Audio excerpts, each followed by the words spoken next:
I'm back in business, guys. I'm so happy and so thrilled to be back. As always, every Friday night, I keep doing the same thing. Mr. Patrick Larney, my beautiful, drop-dead, gorgeous man, my special guest. I'm not trying to pick you up. I already know you have a girlfriend, okay? So let's get that clear.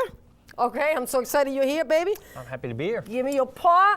Before we talk, before we do our thing, I just want to thank all my sponsors, all my producers, George Santana, Charles Casano, Alex De Romero, Gloria Messer, Joe, Arthur English, and camera number 1.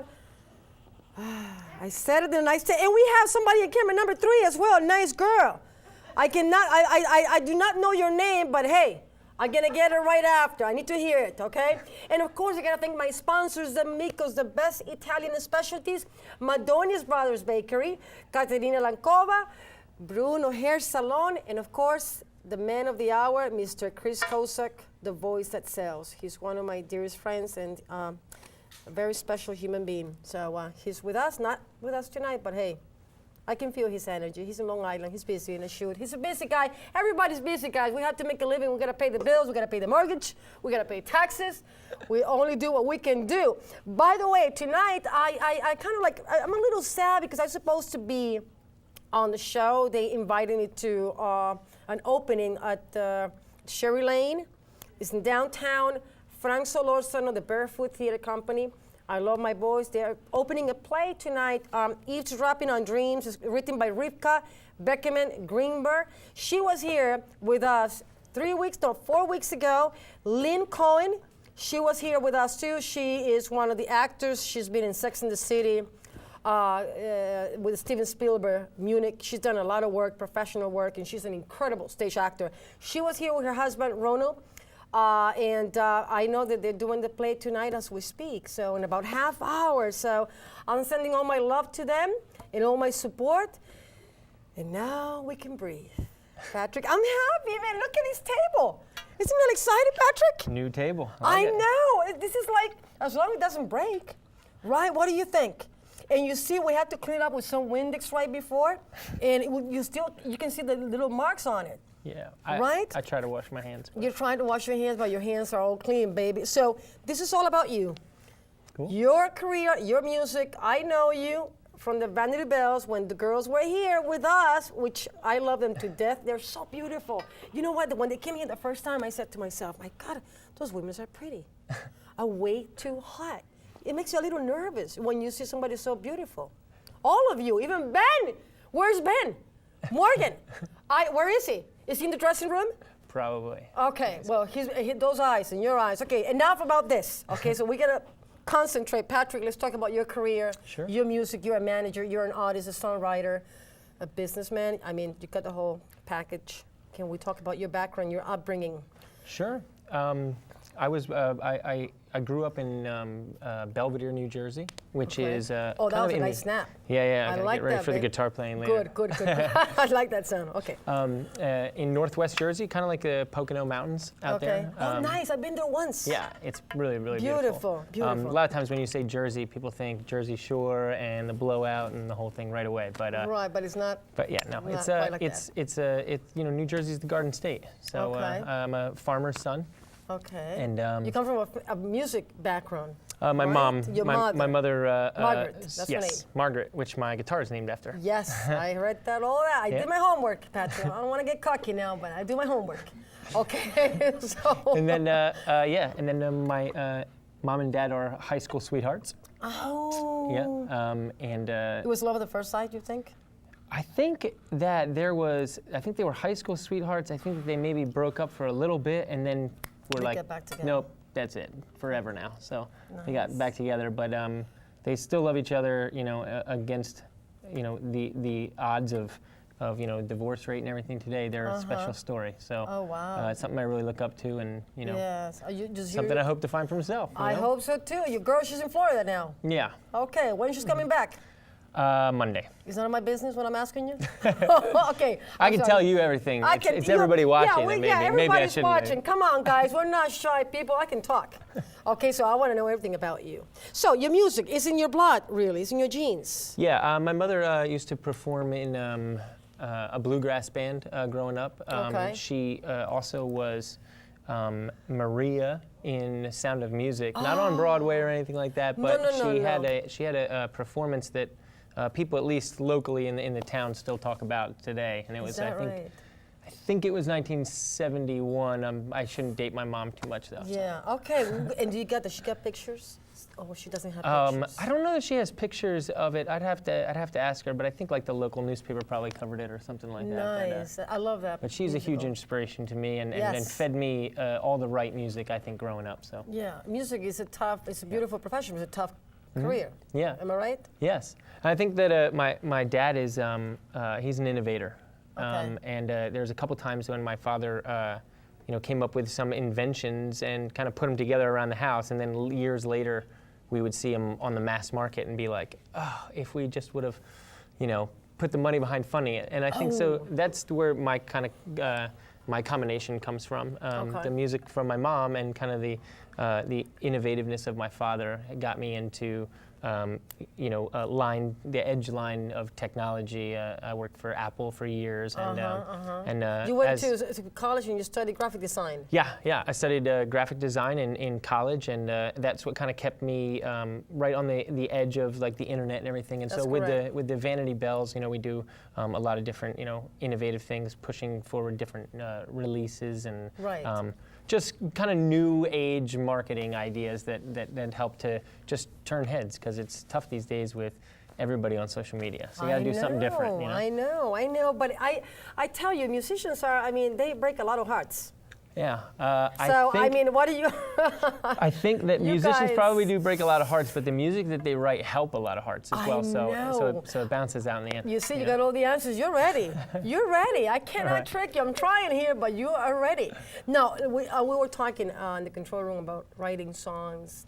The process, I'm kind of like, I want to hear about that. Yeah, I think that I think as far as songwriting, a lot of people do songwriting in a lot of different ways. I think one of the biggest questions that I get all the time is, do you write the music first, or do you write the words first? How does it come up? How does it work with you? And for me, historically, I've written songs that I've started with guitar, and songs that I've started with words first as well. But I think that now what I've kind of settled into after years and years of writing that helps me is that I feel like when you're singing a song, it has to feel like somebody's talking to you, Right. And so I come up with a concept or a title. One of the songs that I'll be performing later is a song called "Let's Build a Home" about my mother and father. And when I came up with the title "Let's Build a Home," I knew that the way that I would say that to somebody would be, "Let's build a home," right? And so I Right. think like preserving the shape of the English language kind of finds me my melody. I would say, "Let's build a home." Like the build is where the accent would be, or where the emphasis should be in that sentence. Right. And so in the song, like "Let's build a home," like that's where it goes as well, so that it feels more like a conversation. And I think. I think it wouldn't necessarily come across as well if I were to say to you, "Let's build a home." It doesn't feel right, So I kind of find the melody in that, and so lately I've been writing from title, I guess. Nice. Pat Pattison teaches. He's a professor at Berkeley. He Okay. teaches songwriting courses. He's worked with everybody from John Mayer to you name it, and he teaches a course that I would encourage people to look up if they're interested in songwriting, called Songwriting from the Title, or Writing from the Title, which is where I kind of honed in on that. Nice, Yeah. nice. I wonder when you're home, because people may like to hear stuff like that. Like, how does it work, Patrick? You take your work home. Can you isolate yourself? Do you understand what I'm saying? I mean, because I can see you're very passionate with your music. You love what you do, and you're a busy man. Sure. I think that for me, my life is very noisy, and I'm always kind of trying to get things done and produce content. Because I feel Right. like in today's the digital age, every time you create art and it gets into the computer or whatever, it's timeless. It's forever, Right. And that wasn't always necessarily the truth. If there wasn't, any recording in the days of, the 1700s or 1600s, that music was played for the people that were there, and then it kind of disappeared. Or if somebody did a painting, if it's not restored or taken care of, it's gone.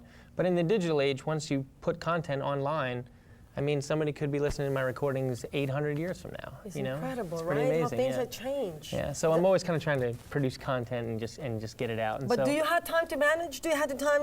Your career, your profession, you're managing. Yeah. It's like, do you have time? Well, What about your life?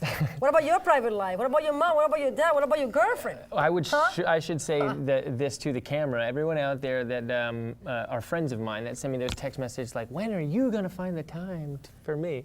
I'm sorry, I'm so sorry. I think that's what it is. I'm just working all the time. You see, guys, this is a busy man, okay? I don't want to sell it to you, but he's a busy guy. Okay, that's how how it works. You don't have time, Patrick. I think that right now what I want to do is create as much content as I possibly can because we're on the wave of this social media thing and get it all out there.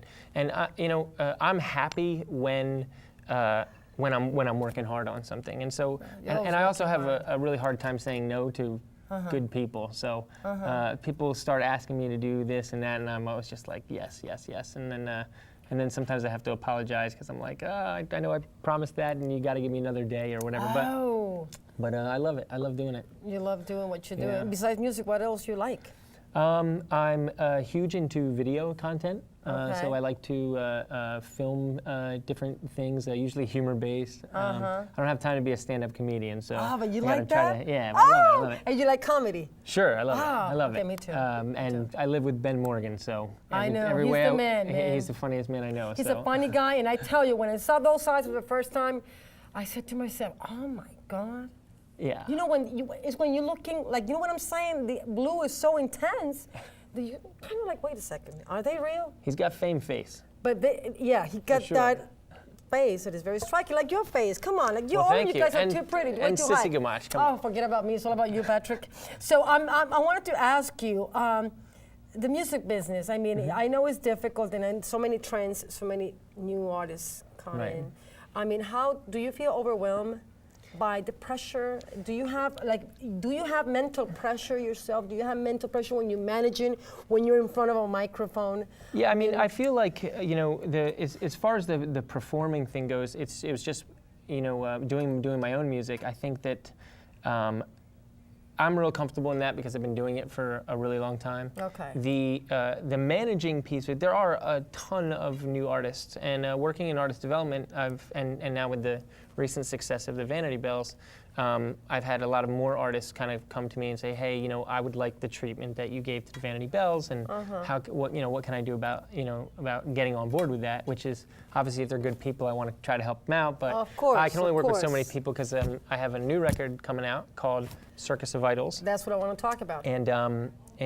So some of the other stuff that I was doing with development, I'm going to have to kind of close down and live for me a little bit. And by the way, here's my surprise. I actually have a pre-release of the record for you. Oh, cool. Circus of Idols. I like this, Patrick. This is so cute. Now, where's the title coming from? Okay, so when I kind of felt like I was a big fish in a small pond when I was in college. I was kind of like the band on campus, and maybe I got a little too cocky. Oh, you know okay, I like that. Give me 5, baby. You got it. You rock. We rock together. Come on. But basically, what ended up happening is I really felt like, okay, now all I've got to do is go to New York City, and everybody will recognize my talent as well, and straight to the top. Yeah. And when I got to New York City, I just realized that everywhere I turned, there were these people who were just so amazing, so talented. Chrissy Poland and Caleb Hawley and Martin Revis and I mean all the way to the Vanity Bells and that's correct. They're guys amazing. who have played with me, Evan Watson, Greg Mayo, Chris Anderson, all these guys are just absolutely amazing. And I realized that there's so much talent out in the world to be found and to be seen that it's not going to be straight to the top for me. Like there's going to have to be something that I kind of, becomes my host that I kind of parasite on as a vessel to get myself up, so my idols used to be, Bonnie Raitt and James. Bon Jovi. Yeah. James Taylor, Okay. Yes, Bon Taylor. Jovi too. I mean, You're Bon breaking Jovi my was. heart. Now you're hurting me. I picked up a guitar because of Bon Jovi. So. Oh, really? Yes. Yeah. Oh my God, that's Yeah. so cool. Wanted Dead or Alive. A friend of mine taught me the riff, and I was like, I have to learn that. So I You picked up had to guitar learn because it, of and that. you learned it. Yeah. It But was- those were my idols. And then when I moved to New York City, New York City was just such a different place. There's so much happening all the time, and so it was kind of like a circus. Right. And then pulling inspiration from all these new people in my life that for me, the only thing separating these people, the Greg Mayos and the Chrissy Polands from